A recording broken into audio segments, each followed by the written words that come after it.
Hi again, how you doing? So in my last video, I built a fairly simple app using Cursor. And it wasn't, let's just say it was a little bit disappointing. It took me 45 minutes, which I think is far too long. It got a bit stuck in the middle and I had to help it. And I was a little bit disappointed. So what I did is I started again. But this time, and that's a great thing about building apps using vibe coding, is you can just throw it away and start again, as long as you've not invested too much time. And so often that's just the right thing to do. So what I did is I changed two things. The first is I replaced coffee with Red Bull.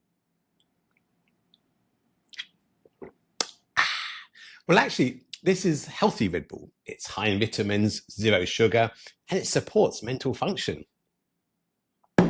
The second thing I did was I updated my Cursor rules. I made them a little bit more explicit and made sure that Cursor knew how to build an app, and put some stuff about the folder structure in here. The second time, it took me, I would say, less than 10 minutes to build the application. So here it's running now, and let's see if it can find Italian restaurants in Singapore. Yes, and here we have the results.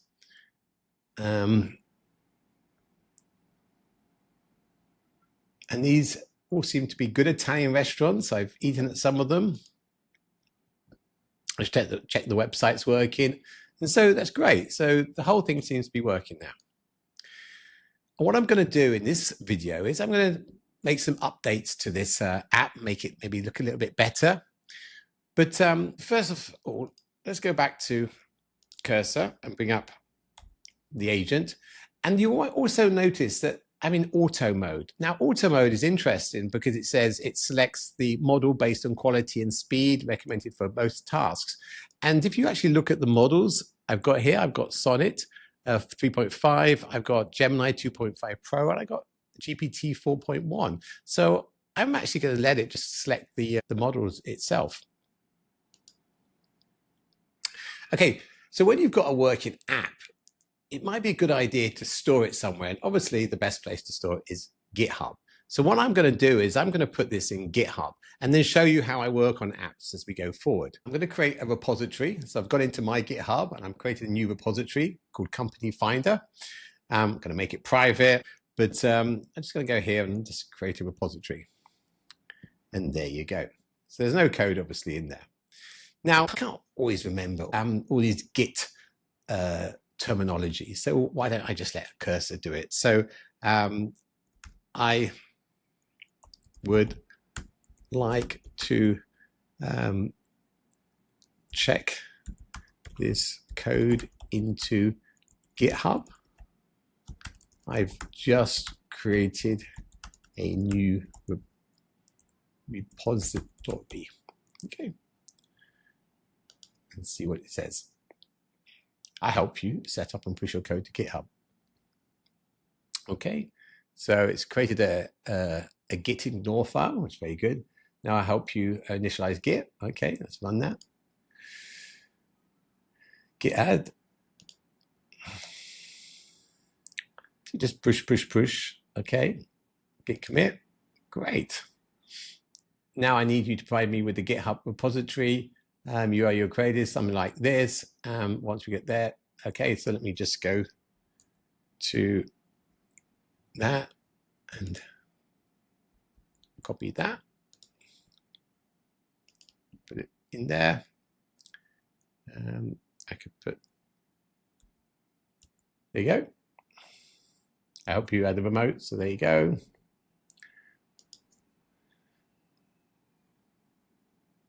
Git push.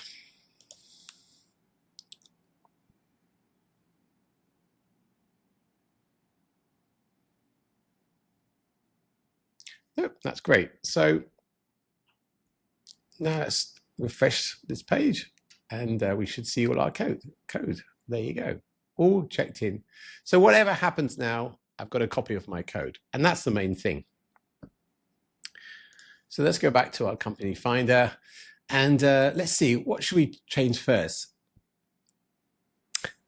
I think these having two panels down like this is is not the best thing. I'd like to have each company going across, especially with this summary. I mean, I've only said 100-word length. What about if it was more like 500 words? It's gonna have to be a lot scrolling down the page. So what I'm going to do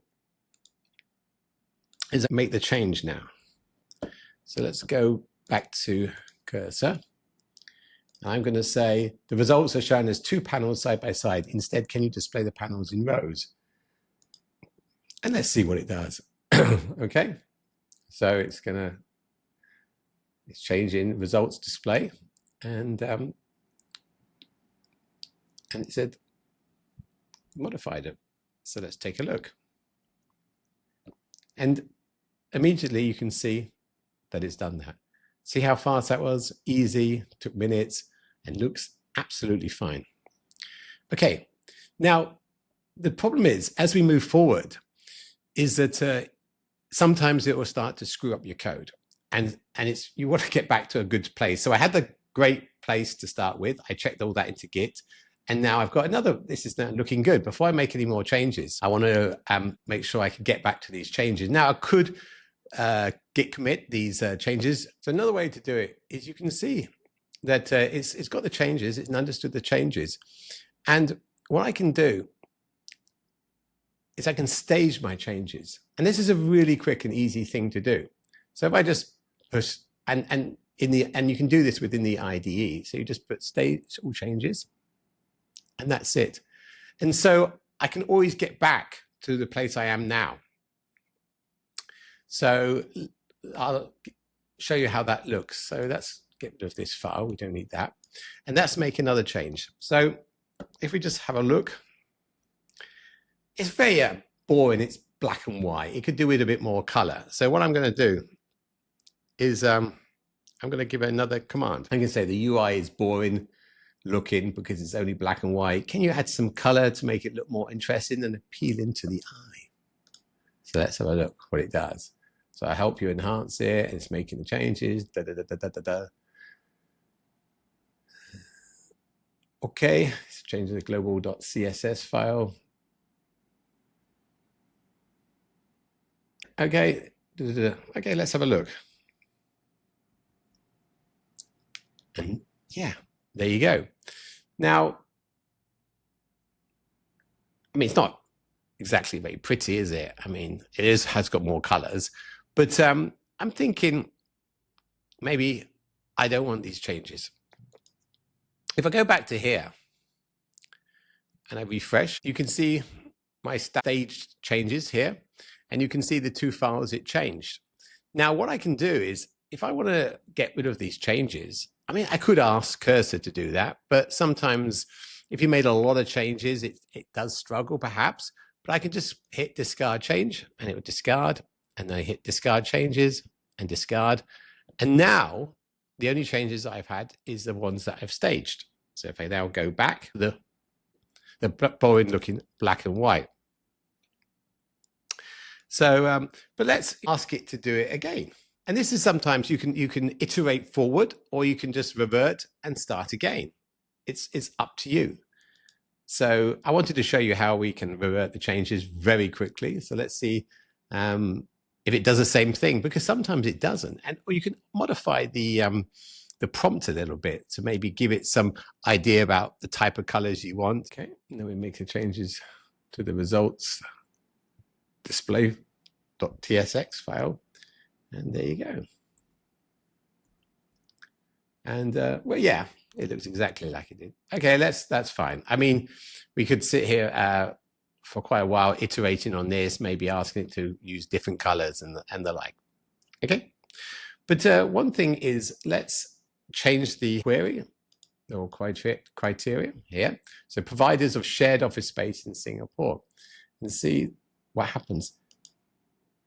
Now, what you might notice is that we've got the loading, which is good, but it's still got all these companies down here, which is not really relevant. So I think it'd be better if it was to remove the results from the previous criteria and just show the new ones. So that's what I'm going to ask it to do. When I click the Push Companies button, it should first remove the existing results and then search for new companies to replace them. And let's see how it does on that.